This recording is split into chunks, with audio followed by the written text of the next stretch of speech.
Bill, you've been out all night, right? Oh, celebrating the opening. Is that obvious? I first just the intro. We have our best friend in I Hong like this Kong, lighting. the director of the Art Basel Hong Kong, Angelle. It's like I don't think you look like you've been out all night, but have you? 20 parties? A bit, just a bit. Lots of parties this year.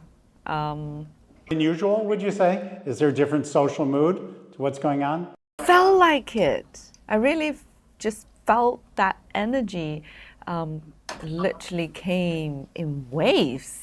The first hour on the show floor, the first hour when you stepped out, when everyone was trying to get their Louis Vuitton car to go to this like secret party. Yeah. I think in 2023, the first time I went, it was almost the first time Hong Kong had opened up to the world and to mainland China even. So what's the difference in that sort of energy level compared to then? That was the sort of joyous one, and this is what? I think the level of international, the span of people coming from different parts of the world, you can definitely see that on the show floor yesterday and around town. I met a lot of first-timers in Hong Kong this year, in the past few days. People from Switzerland, from America, from Mexico, coming in for the first time in Hong Kong. All those still haven't been back for the past 10 years because COVID also kind of like cut out half of a chunk from that. So a lot of them coming in from kind of like long haul travelers. I noticed that the last two times that I was there, I didn't see very many Americans.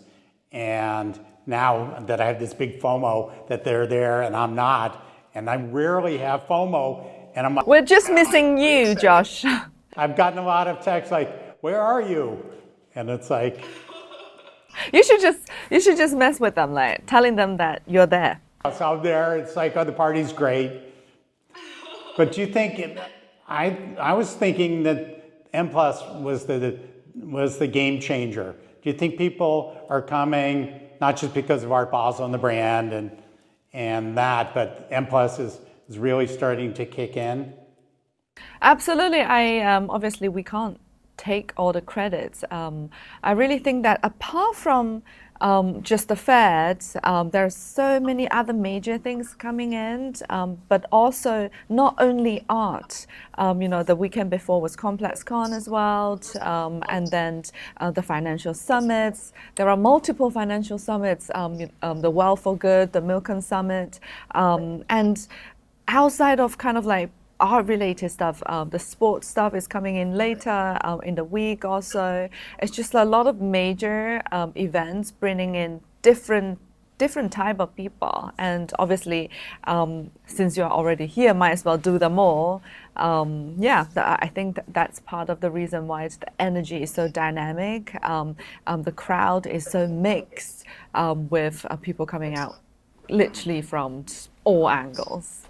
It feels almost like more of a festival than a trade show. It sounds like a different feeling than Basel, to use a strange term, but you're leaning in even more that the activations are less obviously commercial, or am I getting a wrong impression? I think we definitely have transcended, we as in Art Basel as a brand, but you can see that from the Hong Kong show yesterday and actually in the past few days, we have really transcended from the buying and selling platform to a much bigger purpose. It is now to what we like to call ourselves the intersection of creative opportunities, and you do see that people really come to Art Basel and use it as a connector for them to kind of bridge themselves into either the gallery world or connecting with museums, talking about collections, and outside of just the commercial part, also like just opportunities of collaborations. Lots of dialogues on the show floor yesterday. Also, just the new model of how the art scenes in Asia, is evolving. There are a lot more new art centers, new private museums, just spaces that needs content in the next few years. So you see that discussions is literally brewing in every corner, not only in the city, but not only in the fair, but also in the cities. With all these brunches and lunches hosted by different institutions. I think definitely is a much bigger, you can call it a festival it's just a whole immersive experience. We also have done a lot of the plannings ahead of time to kind of broaden the art world to what we like to call the world of art. We're trying to bridge ourselves into the architectural spheres as well as the performing art. So not only the visual art community that we're activating, but actually it's all the creative communities surrounding the communities of contemporary art. That's why I thought a bit festival. Then do you see Art Basel Hong Kong as sort of their center spoke for culture in Southeast Asia? Or is that too tough a role for you to take and also be running a commercial fair? I think, first of all, we're still very different from an institution. We still serve as a commercial platform for our galleries. I think we're really the connector, helping all different roles in the art ecosystem to bridge with each other. And if you want, I'm talking obviously a lot of the different things that we're doing surrounding the fair. We actually have, such a great energy just on the show floor yesterday as well. Starting from the first choice hours, the discussions has already been quite serious on the show floor. You might have heard from a lot of the galleries that collectors nowadays are being, they're very smart. They get all the information. They do their comparison on the show floor. Galleries are never going to say, "Wow, they're not too bright," and all these things. They used to. I think at the beginning, the galleries actually thought that the collectors were not too bright, and they were wrong, and they had a problem. And now they're actually realizing that people are getting more and more sophisticated. Absolutely. So yeah, I think I'd like to come back to the festival thing, then go back to the collecting. And I love working with you because these questions aren't on your list. So do you think of yourself as, how much of a data company are you then with all this information of what's coming? I think the auction houses often think of themselves as data companies for that. It's like, who's got the most information about who wants to come, what museums, where they're from, what their level of collecting is, what they're interested. Do you ever stop and think, we're also a data company? I believe that, first of all, data is obviously a very key element to every company now. And for us, yes, we do collect a lot of the data and do comparisons. But I think fundamentally, we are not only a data company because it really depends on how you use the data. For us, we use the data to better serve our clients. And key clients to us are the galleries, and we want to make sure that the data actually just increased the usability of the fairs, meaning visitor experience for the gallery's clients, the whole show design, the traffic flows, and what sort of events that serve the younger generations. Because these VIPs that are invited to the fairs are the data to give provided to us by the galleries. So we are only trying to optimize this data in order to provide a better fair experience for the galleries and their guests. Well, if you see VIPs as data points, then you're going the wrong direction by not having a sort of a touchy-feely kind of personal experience for them. But at the same time, you have a lot of information. So let's get to yesterday in sales. So I'm sitting in New York, and like every fair, I get about 6 or 8 press releases from galleries saying, I sold this, I sold that. I kind of find them an odd thing to do. What do you think about that when there's 300 galleries, but 10 of them are sending them out, so all the press is writing about those 10? I kind of almost wish that that the galleries didn't do it. Because it doesn't give a real sense. I get 3 or 4 of the mega galleries that have the bigger teams, and it gives one sense of that. And so much of those sales may have been set up for months. So it doesn't, I'm looking at them going, some of them, well, that's $8 million. Last year it might have been $22 million. So it's like, I don't know, I often make fun of one of your exhibitors who once sent out they sold out their booth at 10:01, and the fair opened at 10. And he knows who I'm talking about because this American dealer was a little bit embarrassed by it. But that's kind of that. It's like, what if those things didn't happen? Would it be better to not send those out? I think there is a mix of galleries who actually, actively sharing their highlight of sales. On the upside is that it does provide information on the show floor, which are the highlights, and collectors also love some of the collectors also love reading these things, and they also share among themselves. Like I got a lot of just collector friends actually sending me, oh, I bought this Angelle's, like this is great on this stand. Like a jumbotron, and every time somebody made a sale, they type in, Gallery X from Manila, ding, we sold something $22,000. Like on the tape. If we had the tape of it, it's like a boy can dream, right?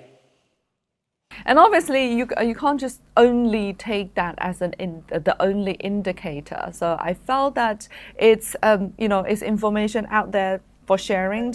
If you want to see what are the hot sales out there from the first date, it does kind of create this excitement and a kind of a level of like exchanging. I think it really depends on personal taste, how much you read into this and how much you want to share. After all these years, can you tell on the floor when everybody says it's great, whether they're telling the truth? Well, I think I'm the fair organizer, so I believe that most of the galleries are pretty honest to me, because if there is a problem, they want me to fix it right away. Yesterday, to be honest. In terms of sales, they tell you that too. They want you to bring them more people to the booth. I can feel that galleries are also their decisions also don't just based on the first hour anymore. They understand that we were talking about the how sophisticated and still, in a learning stage. People in Asia like to do their homeworks, like to do their comparisons, and they don't just kind of like jump in right away, but they ask the right questions. They build the dialogues. They also know more people now. Especially the younger generations. They travel. They're very well traveled. So they don't only know one galleries, but they also kind of like know a wide range of artists and galleries. They're also here to learn. It's kind of the critical day, don't you think? Day one is sort of the easy stuff that was already set up and everybody's closest client. Day two are the be backs. I feel that nowadays the whole week is the important day, especially in Asia. And a lot of our galleries that who know Asia well, they know collectors come back on the weekends, and collectors flying in on the weekends. So I really feel that it's not only about the first hours, but really about the week of the fair, what conversation you've been having, because sales may trigger in the weeks to come, even the months to come. That's why I think the person with their name on the door shouldn't be gone after the first day.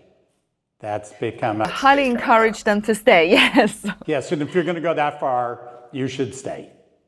But on the other hand, there's a lot of other stuff to do. Right? But on the other hand, there's all this other stuff to do. Yeah, exactly. We also witnessed the crowds that came in the weekend before. I wasn't expecting. We had our first official event on the Star Ferry on Saturday evening. I didn't anticipated the amount of inbound travelers already there, and then I asked like, when are they leaving? They literally stay for the whole week. I do feel that if people really wants to get to get the most out of our platform, they do spend at least 5 days in the city. Well, I'm sure the city and the government and the tourism board, that's good news for them. Is there any sort of trend of the art itself that you've noticed? I mean, you travel around the world a lot. I wish you were here because there are two sectors that really jumped out this year. One is cabinet and one is encounters. Cabinet, you know that already for your audience.